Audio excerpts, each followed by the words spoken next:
Bem, estamos começando mais um Malta Talks, sempre contando com a colaboração, com o patrocínio, a confiança dos nossos patrocinadores, a Malta Martins, Gestão Tributária, temos também a Mais Capital Securitizadora, temos a Vinhos do Mundo, do nosso amigo Leocir Vanazzi. Sempre eu digo que é mais do que vender vinhos, é a consultoria, saber qual o melhor vinho para harmonizar com aquele prato que você está pretendendo fazer. Vai lá, a equipe do nosso amigo Leocir Vanazzi vai lhe ajudar a encontrar os melhores rótulos dentro daquilo que você pretende harmonizar. Temos também a HJP, que é uma construtora voltada a obras corporativas do nosso amigo Ricardo. Procure a HJP. E hoje nós temos aqui, de maneira muito honrosa, né, um convidado, procurador do Estado, Dr. Rafael Orozco. Muito obrigado pela presença. Obrigado. É um prazer estar aqui, um prazer estar no Malta Talks, né, originário de um escritório de advocacia com quem a gente tem uma parceria, né? A Procuradoria, o Estado busca seus créditos e precisa da parceria dos advogados para trazerem os clientes para que a gente incremente a arrecadação, né? Então é um grande prazer. Muito obrigado. E eu até começo fazendo uma pergunta que vai relembrar uma história que eu acho muito inspiradora, né? Que é aquele momento que foi o gatilho para uma nova fase do Dr. Rafael Orozco dentro da Procuradoria do Estado, que foi uma conversa com um contribuinte que estava numa situação bastante periclitante e Exatamente. que, enfim, ia acabar perdendo a empresa, perdendo o Estado, e ali o Dr. Rafael Orozco entendeu que havia necessidade de um pensamento mais inovador, enfim, na busca, né, dessa composição entre os interesses do Estado e também dos contribuintes, dos empresários. Te agradeço, Leandro, por lembrar, né, porque essa fala faz parte de todas as minhas palestras, né? Quando eu venho falar sobre a postura negocial da Procuradoria-Geral do Estado, a minha postura, né, que eu já tenho 25 anos de procuradoria e um órgão que tem que atender o princípio da legalidade, né, os princípios constitucionais, mas sempre se bate muito no princípio da legalidade.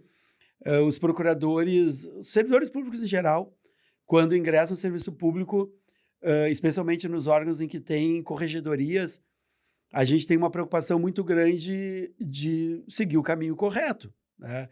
Ou não ser entendido, determinada ação não ser entendida como algo errado, né? Então, existe uma preocupação, né? A gente faz um concurso difícil, ingressa numa carreira e daqui a pouco, por causa de um ato que tu tá achando que tá fazendo certo, daqui a pouco pode perder o cargo, né? Mas então, agradeço a pergunta, porque quando eu ingressei na Procuradoria com esse espírito de, como é que é? Vassourinha nova, varre bem, né? Seguindo ali as orientações todas da Procuradoria, chega na Procuradoria um contribuinte, lá em Caxias do Sul, né? Numa Procuradoria que a gente tinha muito simples, uma salinha muito pequena, e eu, infelizmente, eu não lembro o nome dele nem o nome da empresa, mas eu sei que ele era da cidade de Garibaldi. O senhor de mais idade, ele me questiona sobre quais são os critérios para parcelamento da dívida, porque a principal máquina da empresa dele estava indo a leilão. E eu despejei o regramento, que é muito parecido com o que a gente tem hoje. O parcelamento é no máximo em 60. Se está indo a leilão, a máquina, o senhor tem que pagar 30% de entrada, ou do valor da dívida, ou do valor da máquina, aquele que for maior. Eu despejando. E no meio da minha fala, aquele senhor começa a chorar. Estava seguindo a cartilha ali. Seguindo a cartilha. E no meio da minha fala, aquele senhor começa a chorar, põe a mão no rosto, começa a enxugar as lágrimas e me pede desculpas.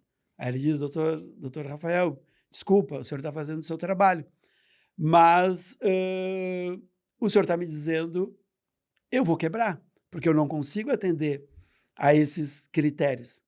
E eu não estou chorando por minha causa, porque eu já tenho a minha aposentadoria do INSS, eu sei que vocês não podem penhorar esse dinheiro, Eu tenho só uma casa onde eu moro e eu sei que vocês não podem piorar a minha única residência, mas eu estou chorando porque eu não sei o que eu vou fazer com as 45 famílias que dependem da minha empresa, que são as famílias dos meus 45 empregados, porque eu não consigo atender a esses critérios e eu vou quebrar. E sem essa máquina, a empresa para. A empresa pararia. E esse senhor foi embora. Ele levantou e foi embora. E eu não resolvi o problema dele. A partir dessa situação, e eu já sempre fui uma pessoa muito crítica, né, daquilo que eu faço, eu não vejo sentido de fazer algo sem saber o que se está fazendo. A época em que eu entrei na Procuradoria, no início dos anos 2000, hoje a situação é bem diferente, mas muito trabalho, sem estrutura, sem assessoria, e tentando matar um leão por dia, e era impossível, então era muito processo. E a gente não via muito sentido, porque não tinha muita efetividade. E infelizmente, quando a gente tinha efetividade, a gente acabava causando esse tipo de dano. Então, o processo era muito moroso, o processo judicial físico ainda, ele era muito moroso, e pouco se arrecadava. Então, a gente era a famosa expressão, né, enxugar gelo, né? Não se conseguia, era muito trabalho e não se conseguia muito resultado.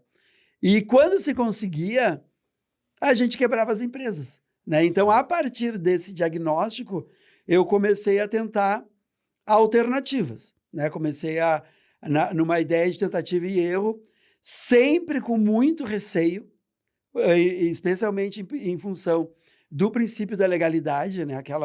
E com muita crítica, né? Porque quando chega alguém recém-chegado numa instituição, começa a fazer algo diferente, pensando fora da caixa e fazendo algo muito diferente do que os demais estavam fazendo, eu sofri muita crítica interna dentro da Procuradoria e muita crítica externa, especialmente por parte da Secretaria da Fazenda. Uhum. Mas a gente começou tentativa e erro, e eu me apeguei muito na questão dos princípios, né? Os princípios constitucionais.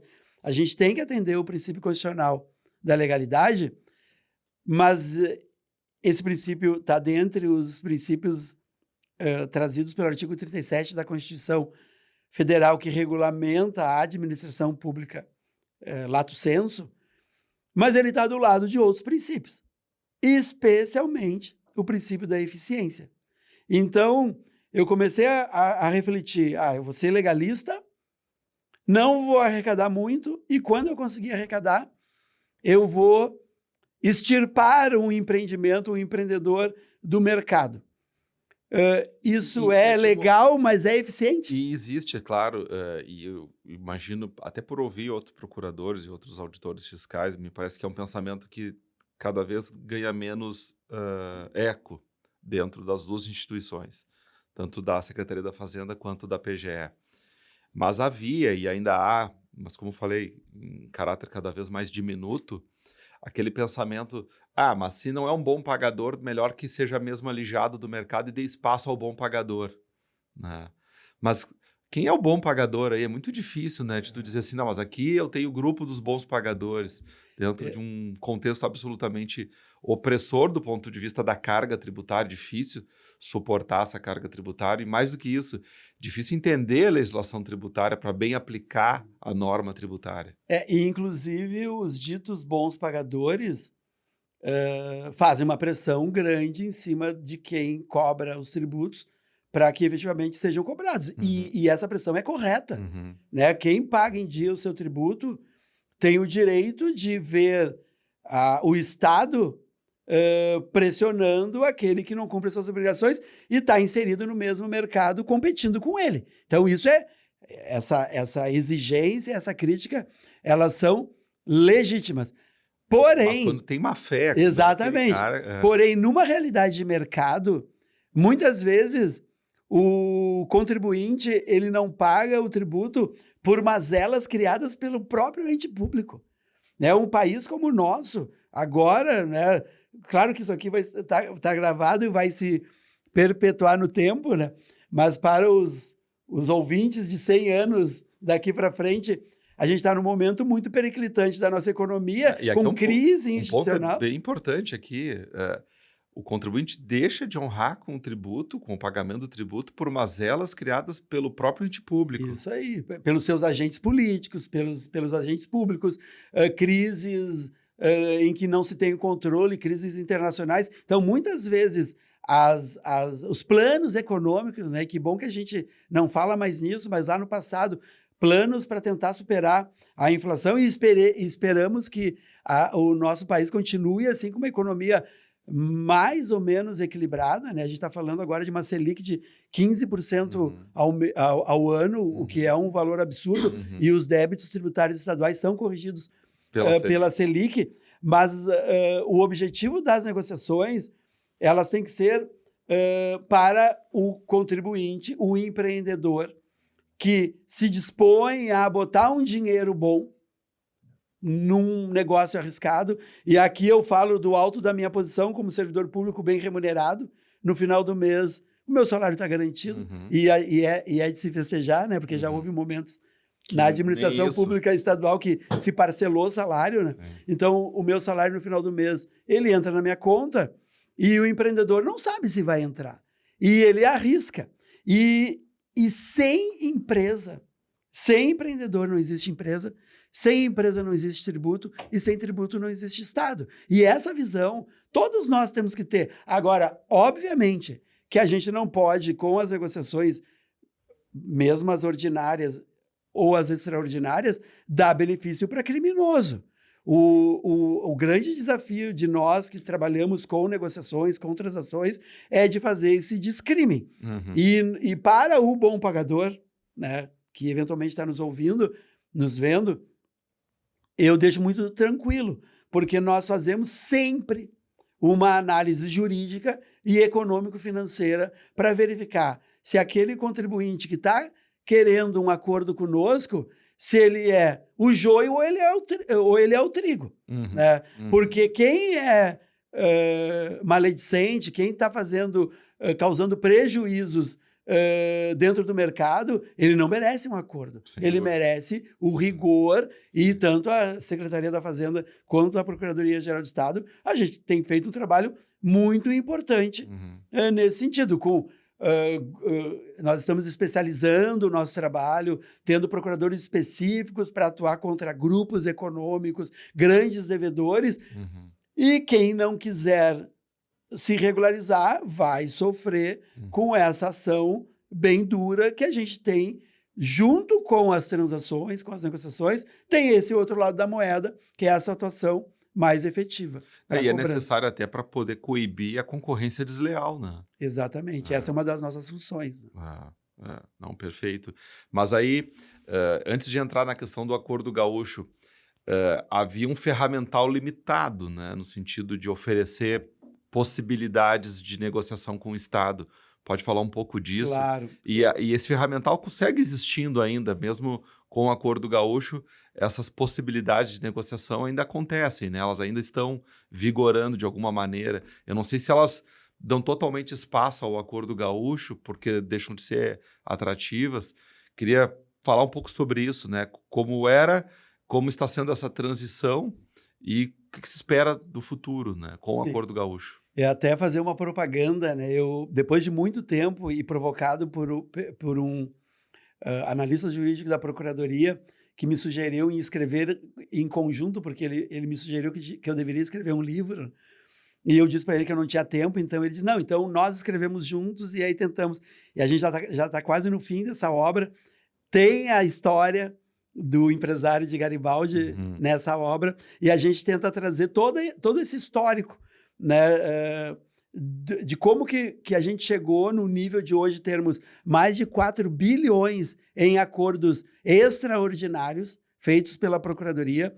A Procuradoria-Geral do Estado é precursora em acordos, em transação tributária no país, muito antes da União editar a sua legislação. Nós já tínhamos o artigo 130 no regulamento do processo administrativo tributário, a Lei 6537, que prevê ali a possibilidade de transação, e nós usávamos essa ferramenta e usamos essa ferramenta, mas como tu disseste, ferramentas muito limitadas, pelas quais somente por lei a gente pode conceder desconto, né? Então a gente tinha ferramental em que a gente consegue, ainda está em vigor, né?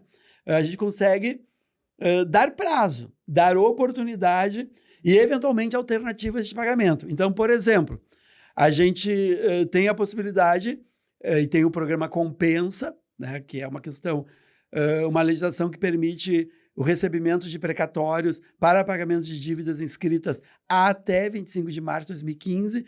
Então, é uma data que já faz mais de 10 anos, então, mas ainda existem alguns débitos enquadráveis nesse programa, então a gente compensa crédito com crédito inscrito em dívida ativa com crédito de precatórios.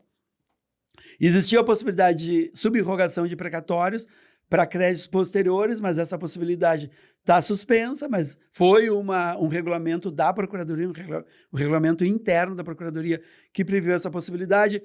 Houve muito, e isso obviamente que depende do interesse da administração específico, das secretarias, mas a gente fizemos muitas adjudicações de bens, né, que é um procedimento em que a gente, ao invés de receber o dinheiro, a gente recebe bens, né? A empresa fabrica computadores e a Procuradoria está precisando de computadores. Empresa fabricante de imóveis, a Secretaria da Educação precisando de carteiras escolares, a gente recebe as carteiras escolares no lugar do valor da dívida.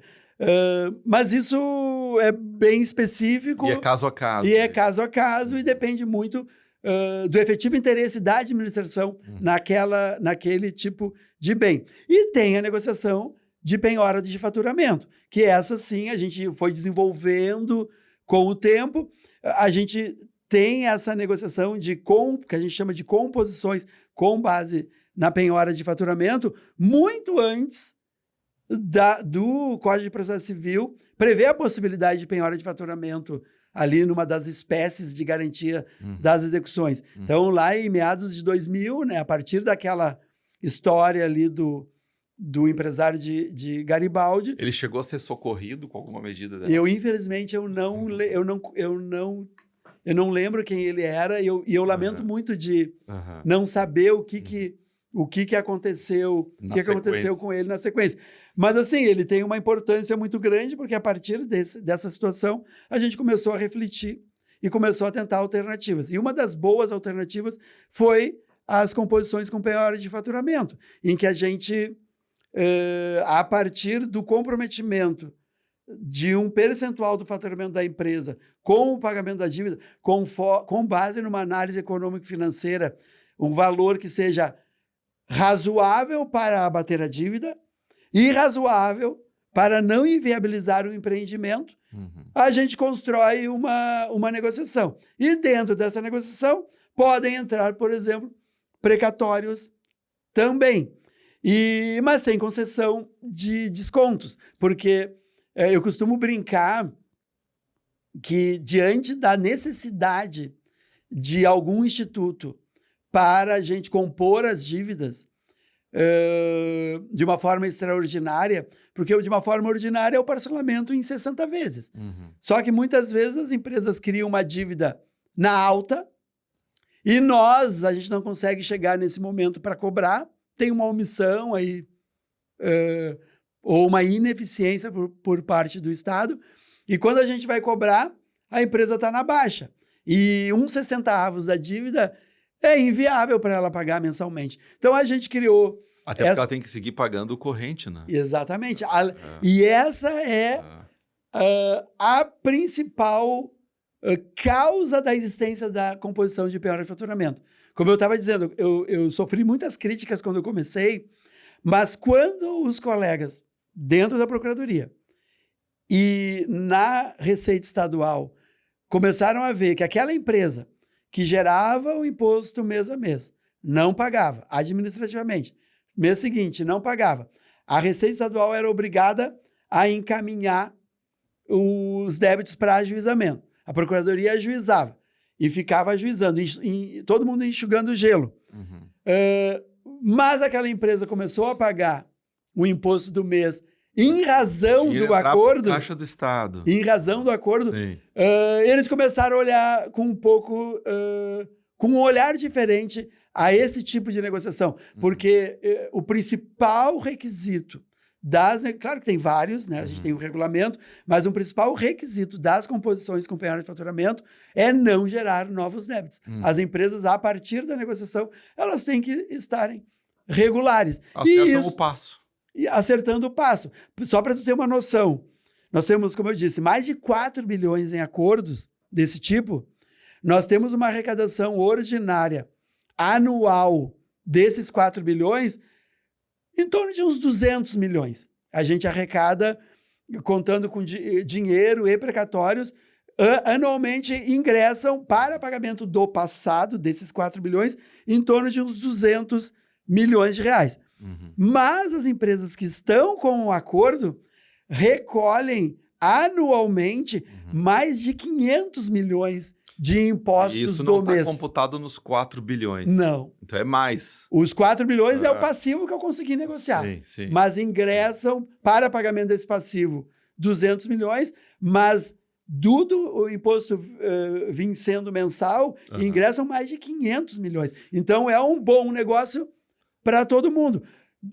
Repetindo, empresas corretas que estão passando por dificuldade. O empresário de boa fé, a gente está falando dele, né? Dele, sempre. E assim, é claro que a gente tem que considerar isso, porque, obviamente, aquele empresário que está desalentado, ele não só não vai encontrar uma saída na composição, como ele vai acabar também largando mão do negócio, né? De maneira que o Estado, então, perde pelo passivo, que deixa de recuperar, e perde também porque é um contribuinte a menos recolhendo tributos mensalmente. Isso. Eu tenho uma metáfora que eu de vez em quando, eu uso nas minhas palestras, que é a seguinte.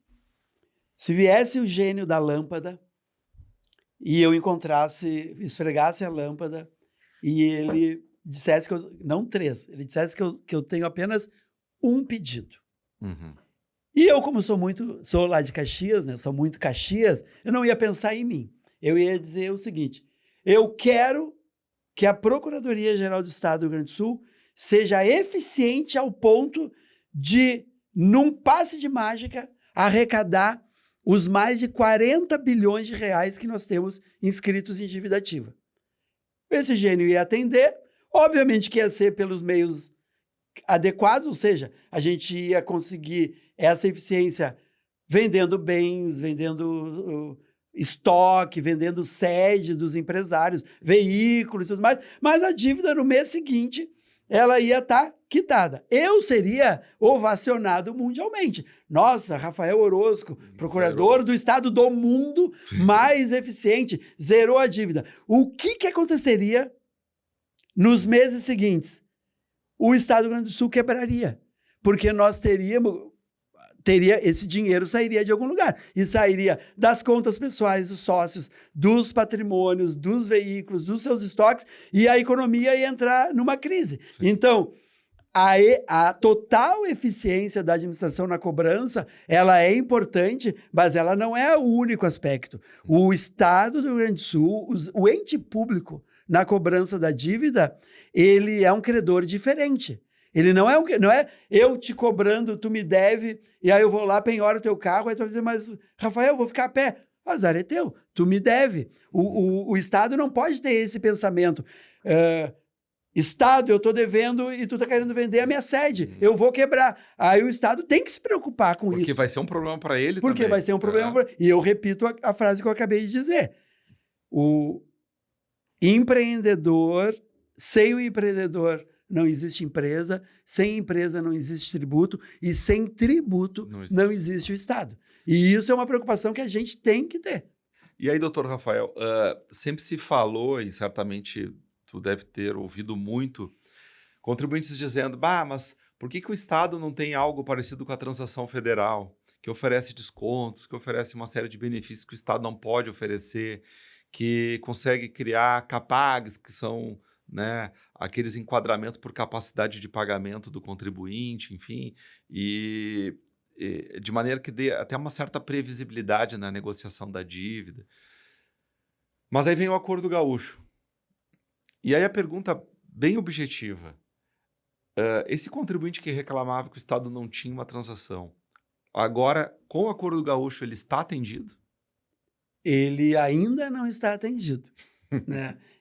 Nós lutamos muito, né? Eu acho que quando eu estava comentando antes, eu esqueci de complementar o que eu estava dizendo, que eu costumo chamar a penhora de faturamento num puxadinho jurídico. Né? A gente, diante da demanda, da necessidade de atender algo que era preciso dar alternativas para o contribuinte conseguir pagar em mais de 60 vezes, a gente criou algo constitucional, atende ao princípio, especialmente da eficiência, né, que o Estado não pode quebrar uma empresa para cobrar a dívida, uma empresa correta, um empresário de boa fé. Então a gente teve que criar alternativas. E criamos, desenvolvemos essa opção da composição com penhora de faturamento. Mas é um instituto muito limitado, porque nós conseguimos dar um prazo e dar alguma alternativa de pagamento, como os precatórios, ou eventualmente algum bem. Mas não resolve, porque a dívida ainda vai ficar sendo... como eu disse, a dívida é reajustada pela Selic.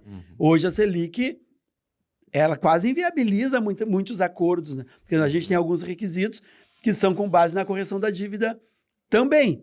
Então, nós precisávamos de algum instituto jurídico que nos empoderasse para nos dar mais alternativas para tentar auxiliar na recuperação dessas empresas.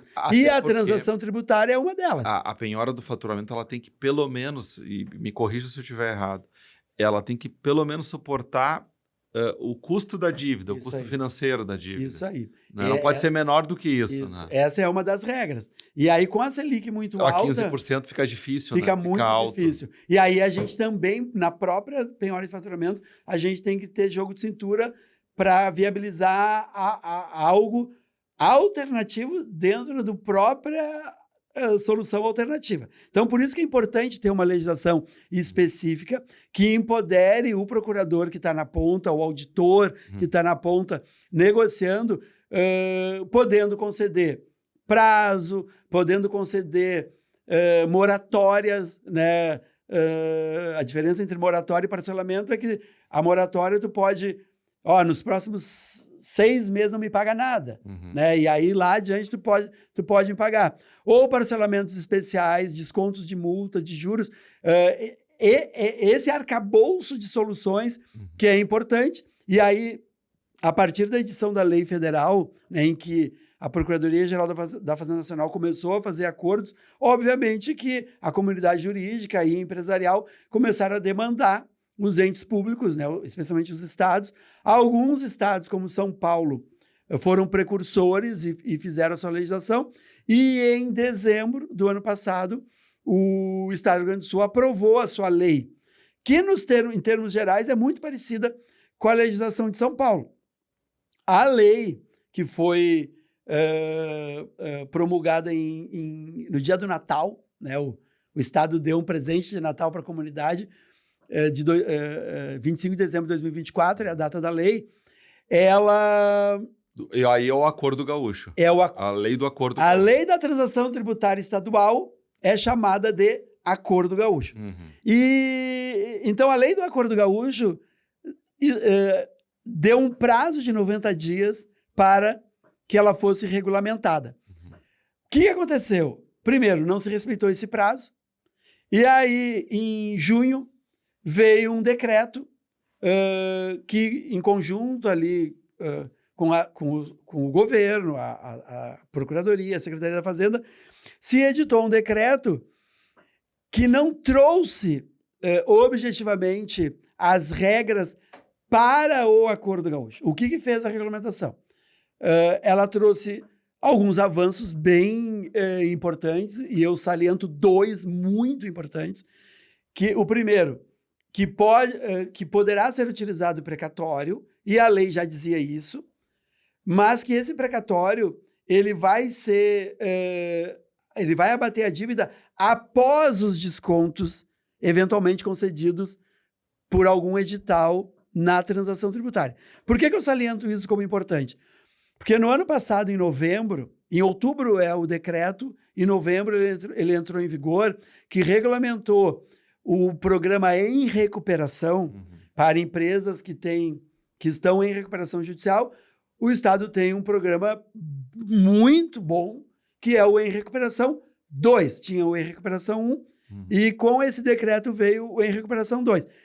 Expressamente constou desse decreto, o que dava assim, um indicativo do que o Estado pensa sobre precatório, que no Em Recuperação 2 poderão ser aceitos precatórios, mas abaterão as dívidas antes dos descontos, o que acaba sendo muito ruim para quem tem precatórios. Porque tu perde valor no precatório. Isso aí. Então, tinha um indicativo de que essa era a visão do Estado. Então, eu reputo como um avanço bem significativo que o decreto trouxe essa regra. O precatório poderá ser utilizado e ele vai abater as dívidas após os descontos. Mas eu aproveito 100% do valor disponível do precatório?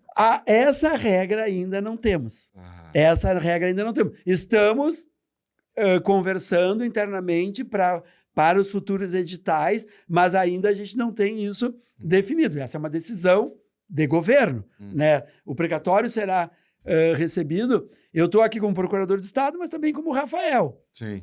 O Rafael pensa que o mais correto seria receber por 100%, porque isso incentiva as empresas a pegarem os precatórios para pagamento de dívida, o que também vai redundar, vai replicar na aceleração da fila dos precatórios, que é um problemão de mais de 16 bilhões que o Estado tem e que o Judiciário e o Legislativo regularmente cobram o Estado para cumprir. Recentemente, a gente teve aí o 9º edital da Câmara de Conciliação de Precatórios, que é uma Câmara criada por lei, onde o Estado propõe pagar precatórios aos seus credores originários por 60% do valor líquido. E teve uma adesão de milhares, mais de 20 mil pessoas, mais de 20 mil precatórios se submeteram para análise da Procuradoria para esse fim. E ainda tem um sem número de credores que não aderiram e que estão esperando que o Estado pague a sua dívida. Então, receber precatórios é um mecanismo importante nas duas pontas. Na ponta da arrecadação, porque eu recebo e quito dívidas de quem me deve, e na ponta da despesa, eu pego o meu cheque sem fundo e eu resgato ele e eu não vou precisar desembolsar com o pagamento dele no futuro.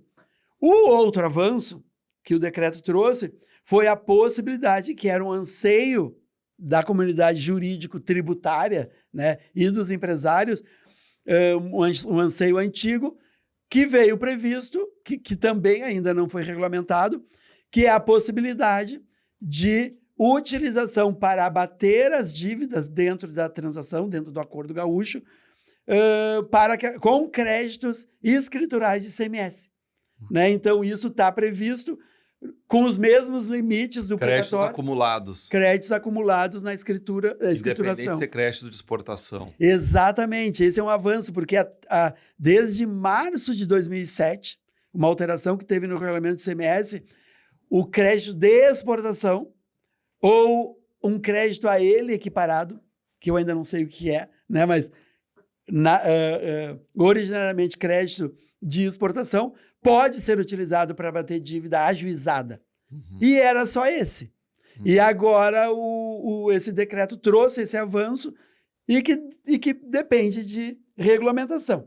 E esse decreto, ele que regulamentou a lei, ele remeteu a futuros editais, tanto as negociações que chamaríamos assim, negociações padrão, né? Oferece descontos para todas as empresas atingidas pela enchente de tantos por cento, em tantas vezes, no estilo, esses programas Refaz, Sim. Refis, Sim. ou as negociações individuais, que são aquelas mais customizadas, em que vai se analisar a capacidade de pagamento. Tudo isso foi remetido para editais. Recentemente, saiu um edital específico para IPVA. Esse foi o primeiro edital. Esse saiu. Que eu imagino assim, é o balão de ensaio para ver se vai funcionar, a questão do sistema. E para a nossa audiência aqui, o que ele propõe, o que ele traz de benefícios, esse do IPVA? Ele traz descontos, e possibilidade de pagamento. Em até quantas vezes? Melhores do que as atuais. Eu não me lembro especificamente, mas atualmente os IPVAs eles só podem ser parcelados no máximo em 6 vezes.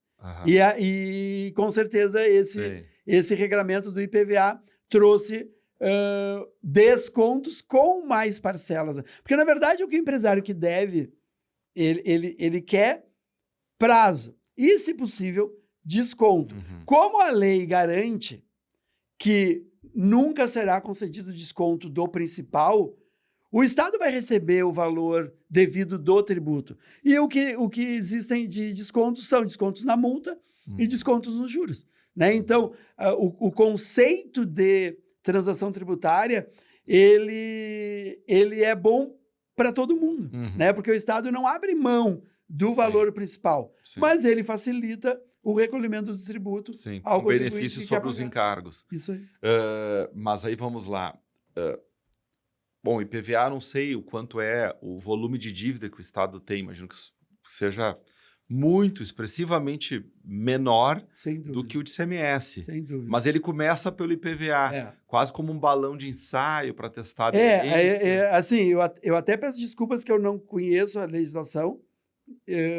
Deveria conhecer por ser procurador, mas eu não trabalho com isso. Porque eu trabalho com as negociações maiores. Né? E inclusive na linha da tua pergunta. Na minha visão,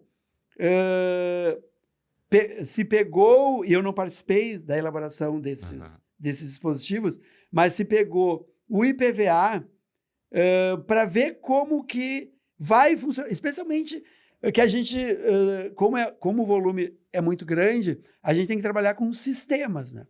Com pedidos automáticos pela internet, e esse regime da transação do IPVA está funcionando assim também. Não existe nada customizado, não existe uma negociação que o devedor de IPVA vai fazer com a Procuradoria ou com a Receita Estadual. Ele vai aderir aos termos do decreto. É por adesão. O que, inclusive, eu tive o prazer de te ouvir falar num evento a respeito disso, né? O que não conversa com o conceito verdadeiro de transação, né? Porque a gente está acostumado com parcelamentos. Programas especiais de parcelamento, inclusive concedem desconto e prazo, mas eles são muito focados na dívida. Né? O foco desses programas até então, eles ficam focados na dívida.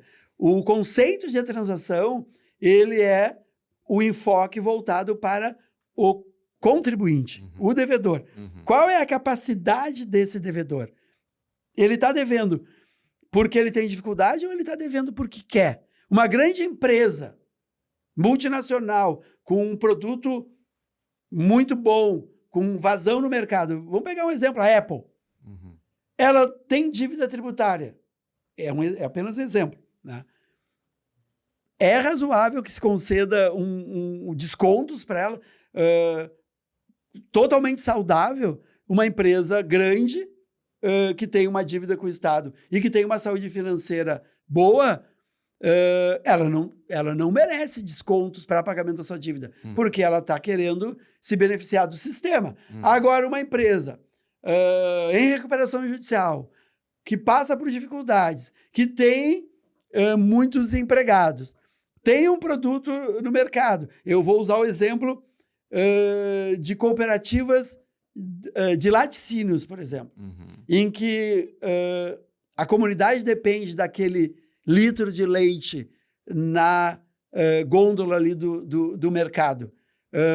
Pelo que eu sei, a margem de lucro do leite é pequena ou muitas vezes inexistente. As empresas elas ganham com os outros produtos, mas elas têm que produzir o leite e está passando dificuldade. Vai ser razoável não conceder nada para essa empresa e ficarmos sem leite?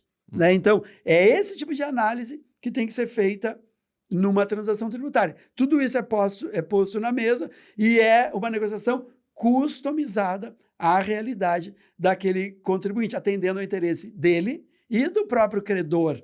Né? Nós temos, ainda no âmbito das negociações de penhora de faturamento, quando a empresa não consegue atender os critérios, ainda assim, se for do interesse fazer um acordo, a gente submete uma análise superior. Nós temos o Grupo Gestor do Crédito Tributário, que é um órgão consultivo em matéria fiscal e tributária do Gabinete do Procurador-Geral, em que outros aspectos são analisados, como, por exemplo, uma empresa que tem uma dívida que, se ela tivesse em Porto Alegre, em Caxias do Sul, cidades grandes, não seria caso de fazer um acordo, mas ela está numa cidade muito pequena e ela é a única empresa da cidade. Sim.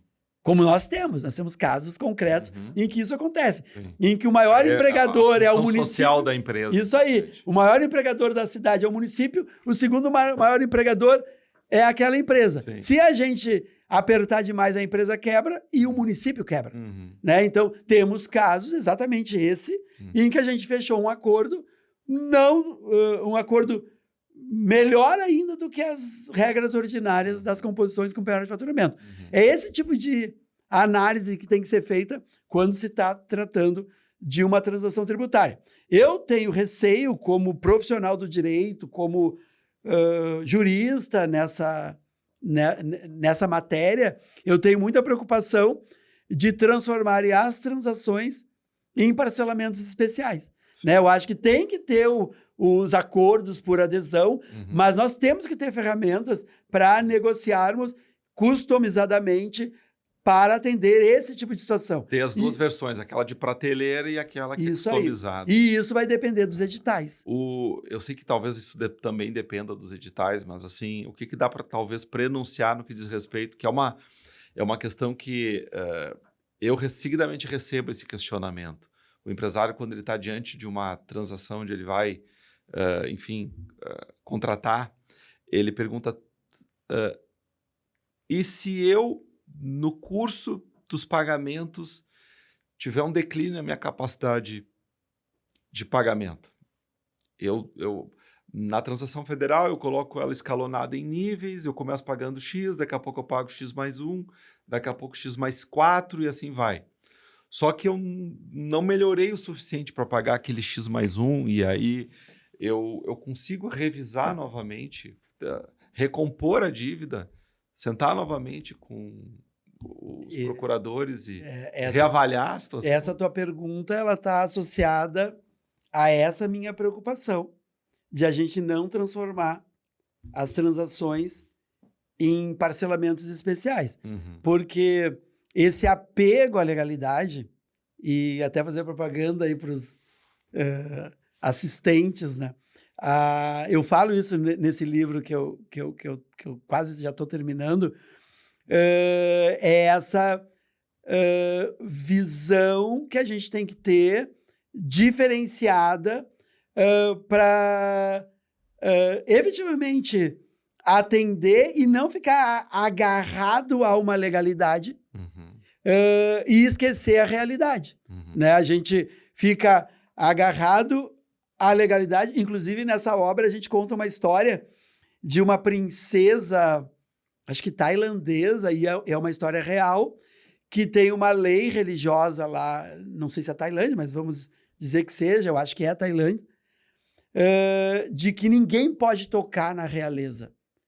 E essa princesa, essa menina, caiu num lago, estavam todos os súditos ao redor e ela morreu afogada, porque os súditos não entraram para salvá-la, porque a lei dizia que ela não podia ser tocada. Então, quando tu é radical num determinado sentido, tu pode ter esse tipo de anomalia. Então, a gente tem que ter apego à legalidade. A lei é importante e ela estabelece princípios de isonomia, equidade, para não ter diferenças, mas diferenças entre os iguais. Quem é diferente tem que ser tratado na proporção dessa diferença. E aí vem o princípio da eficiência para fazer esse equilíbrio. Então, eu tenho esse receio de que a gente faça transações totalmente reguladas e quando tiver um evento, um incêndio, Sim. uma pandemia, uma enchente, Sim. perdeu. E aí tem a regra, e nós também temos uma regra parecida, que se perder uma transação, não vai poder negociar com o ente público nos próximos 2 anos. E ainda vai penalizar duplamente. Então, nós temos que ter a habilidade suficiente de criar regramentos que tenham válvulas de escape, para a gente poder pensar. E até para o contribuinte não ficar naquela dependência de um novo programa que saia para resgatar aqueles que foram afetados pela enchente ou pela seca, o que for. Né? Quer dizer, hoje, se tu tivesse já, digamos assim, um modelo, um sistema, um regime, um formato de composição que tu desse uma autonomia, claro, relativa à procuradoria para que ela pudesse, diante de uma situação concreta ali, já remediar, né? Sem demora, a tempo da empresa realmente conseguir buscar esse resgate e não ficar esperando que saia um novo programa dirigido às empresas que estão naquela situação. Leandro, esse é o meu sonho. Né? Eu tenho a esperança de não precisar mais usar o meu puxadinho jurídico da penhora de faturamento, que tem um regramento interno e tem válvulas de escape, como eu falei. Se a empresa tinha um acordo comigo, estava cumprindo, parou de cumprir, vem conversar comigo, a gente faz uma nova análise econômico-financeira e a gente pode reduzir a parcela. Se essa parcela não atende os critérios mínimos da portaria, eu submeto a análise do grupo gestor do crédito tributário e eu reviso o acordo atendendo essa situação específica. Então, a composição com penhora de faturamento tem a válvula de escape. Mas, como eu disse, ela não dá desconto, ela é muito limitada comparativamente com a transação tributária. Então, eu tenho esperança que esse puxadinho jurídico, eu não precise mais usá-lo, porque os editais tragam evoluções que comportem, inclusive, essas válvulas de escape. Né? Mas a gente estamos conversando, Procuradoria e Receita Estadual, conjuntamente, na tentativa de construir soluções, mas, assim, essas soluções coletivas têm a opinião de todo mundo. Eu participo delas, porque, atualmente, eu sou o dirigente da equipe de negociações do interior do estado. Eu tenho competência, eu e o colega Guilherme Kunert, que atua em Pelotas, mas a gente é uma grande equipe de todo o interior, a gente atua em negociações de todo o interior do estado. Então, em função dessa minha atividade... O que é considerado interior? É tudo que não é Porto Alegre ou é tudo que não é região metropolitana? É tudo que é interior e região metropolitana. Atualmente, eu sou o responsável pelas negociações da região metropolitana e de todo o interior. Só não pega Porto Alegre. Só não pega Porto Alegre, capital. Né? É uma alçada, né? É uma bela alçada. Eu me sinto muito satisfeito, né? Isso me dá muito trabalho.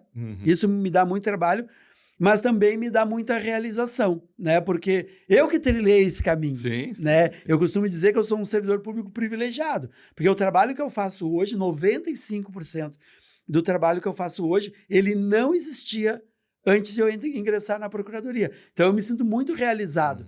E os resultados falam por si, né? Então, isso também dá muita realização. Mas as negociações com penhora de faturamento, elas têm esse limite. Então, eu espero que com os editais que a gente vai construir... Esses editais estão sendo construídos com participação da PGE? A PGE, a Receita Estadual, obviamente que a última palavra é do governo, né?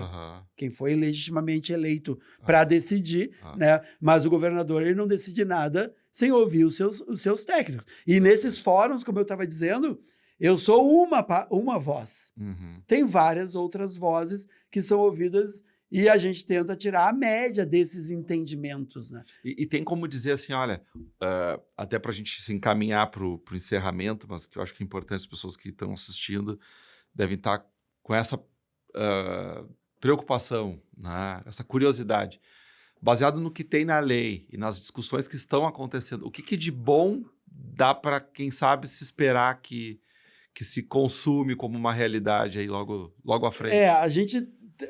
O que de bom deve acontecer, que talvez não seja o que se está esperando, não seja o melhor, mas pelo menos vai ser um início de uma tratativa. É um programa que a gente vai aceitar precatórios, mas para tiro curto, que a gente diz. Para pagamento da dívida em 12 meses, algo desse tipo, que a gente vai aceitar precatórios. Isso a gente está conversando para tratar.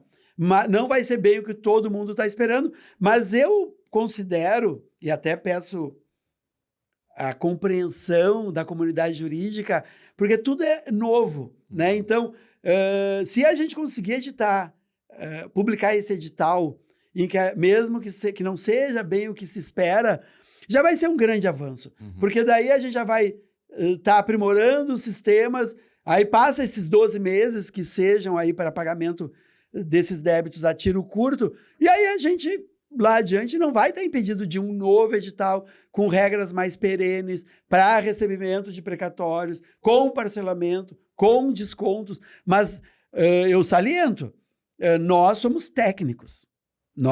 A gente vai dizer o que a gente entende como o mais correto. A decisão, ela é política. E aí a comunidade jurídica, obviamente, tudo fundamentado em argumentos corretos, consistentes. Argumentos consistentes, a comunidade jurídica pode fazer a sua pressão junto ao governante, né? Trazendo ideias, trazendo sugestões. E eu acho que isso é a democracia, né? A gente o arcabouço, a base legislativa a gente já tem. Agora a gente vai ter editais que vão atender ou não a demanda da comunidade, e isso vai depender também da participação da comunidade com esse tipo de pressão e sugestão.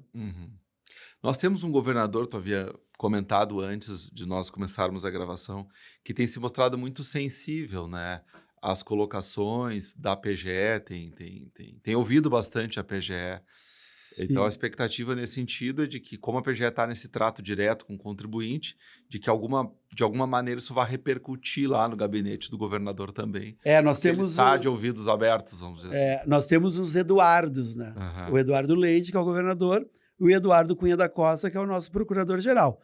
Ambos, na minha opinião, têm feito uma administração no âmbito da procuradoria excepcional. Eu sou um procurador da velha guarda, né? Eu tenho 25 anos de procuradoria, e a evolução institucional que a procuradoria está passando é histórica. Então, isso é muito importante.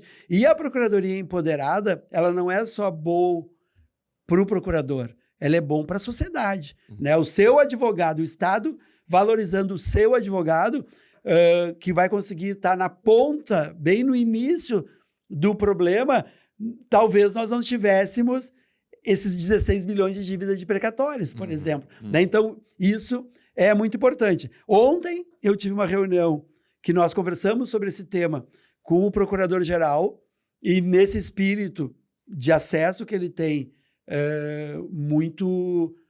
de uma parceria muito grande com o governador, ele expôs isso, que a gente tem que dar sugestões, a gente tem que tentar atender à necessidade do contribuinte, à necessidade do nosso serviço, que sem dúvida nenhuma o governador vai estar aberto a receber essas sugestões. Mas, como eu disse, na democracia, todo mundo tem voz, né? Então, especialmente as entidades que congregam empresários, advogados, é muito importante essa participação para que esses editais atendam efetivamente à necessidade da comunidade jurídica e empresarial. Para concluir, então, temos aí uma reforma tributária, né, que está batendo a porta. O que esperar do novo arcabouço tributário aí que começa a vigorar de maneira ainda tímida, mas já começa a vigorar a partir de janeiro de 2026? Qual é a expectativa do procurador Rafael Orozco? Na minha visão, como nós conversamos antes, né, a reforma tributária, primeiro, ela era necessária, né? A complexidade do sistema tributário brasileiro, ela é, inclusive, impeditivo de muitas empresas estrangeiras se instalarem aqui. O custo para operar no Brasil tem uma conta bem alta de gestão tributária, de contadores, de advogados, especialmente uma empresa que vai operar no país todo, com 27 legislações de ICMS. Então, era necessária. Só que ela já começou complicando algo que deveria ser simples, né? Na minha opinião, a permanência, por exemplo, da Zona Franca de Manaus é uma anomalia do sistema. Um exemplo específico da advocacia pública. Nós ainda não sabemos quem que vai defender a fazenda pública quando o contribuinte entrar com uma ação. Porque como agora o tributo pertence ao destino e não à origem, vou pegar uma empresa grande que a gente conhece lá de Caxias. Se a Randon quiser discutir hoje no ICMS a sua dívida, ela ajuiza uma ação em Caxias do Sul. Eu, procurador do Estado do Rio Grande do Sul, com atuação em Caxias do Sul, eu vou defender a fazenda, o juiz de Caxias vai decidir, o tribunal vai decidir e, eventualmente, os STJ, o Supremo Tribunal Federal vão decidir. Na sistemática em que o tributo pertence ao destino, os agentes ativos dessa tributação são todos os 27 entes federados e mais todos os municípios, mais de 5 mil municípios do país. E nós não temos ainda uma regra para quem que vai, onde que o contribuinte vai ajuizar. Ele vai ter que ajuizar nos 5 mil municípios, mais de 5 mil municípios. Não, certamente vai ter que... E se ele ajuizar, onde quer que ele ajuize, nos 5 mil ou só nos estados, enfim, quem que vai defender? Vai ser o procurador desses municípios, o procurador do Rio Grande do Sul, o procurador de Santa Catarina, o procurador do Paraná, o procurador de São Paulo ou o procurador da Fazenda Nacional.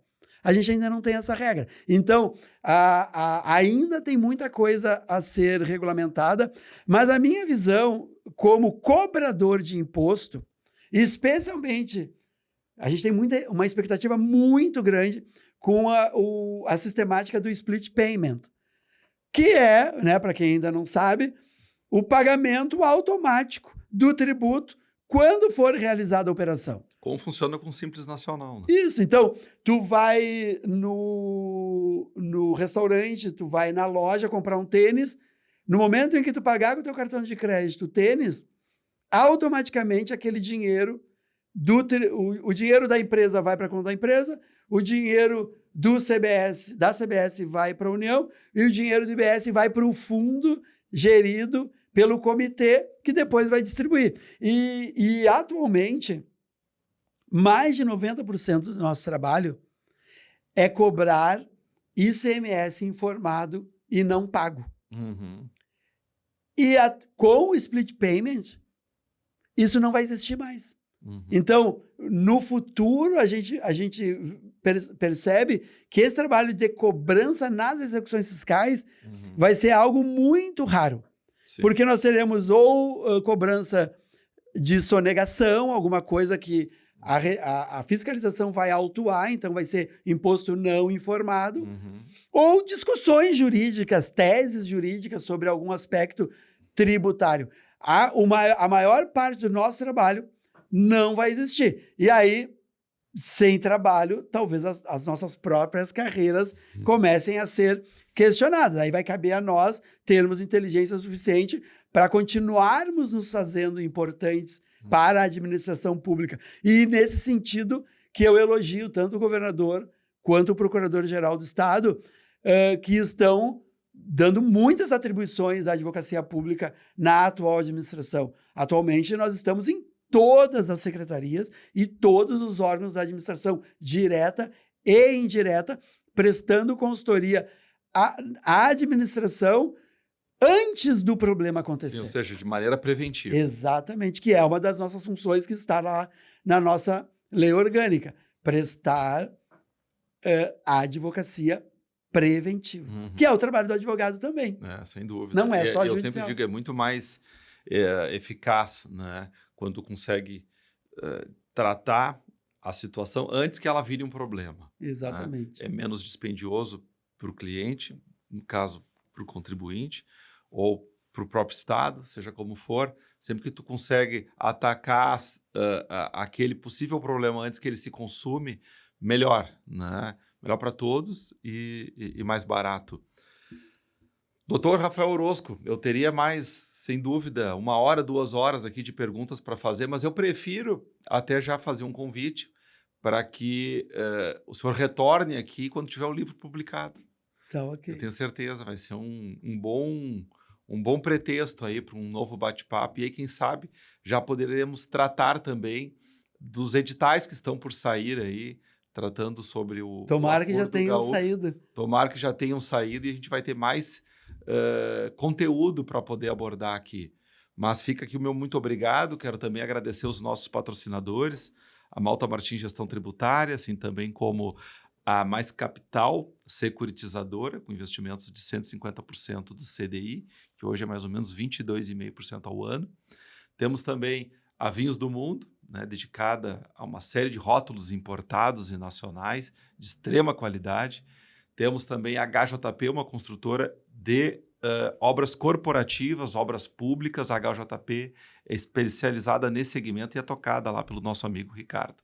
Mais uma vez, muito obrigado e até a próxima. Tá, ok. Eu que agradeço, agradeço o convite, agradeço esse momento aqui para falar do trabalho. Eu só gostaria de deixar como uma mensagem, no momento em que a gente passa aí pelo desgaste da administração pública e dos servidores públicos, eu gostaria de deixar uma mensagem que eu me considero um exemplo disso e eu sou colega de muitas pessoas muito qualificadas dentro da administração pública. Então, nós temos pessoas muito honradas, trabalhadores muito competentes dentro da administração pública, defendendo o interesse público. Então, valorizem os servidores públicos. Não, e fica o meu depoimento aqui como um advogado, né, que, enfim, está do lado, digamos, da advocacia privada, né, da sensibilidade cada vez maior que a gente percebe nos procuradores do Estado, especialmente, né, já que estou falando com um deles aqui, mas não só os do Estado, PGFN também, se mostra cada vez mais qualificada e cada vez mais sensível, porque antes de mais nada, todos nós somos contribuintes, né? Então, o procurador do Estado, ele não tem como não ter empatia com o contribuinte, porque ele também é um deles. Exatamente. Né? Muito obrigado mais uma vez. Eu que agradeço. Obrigado. Tá ótimo.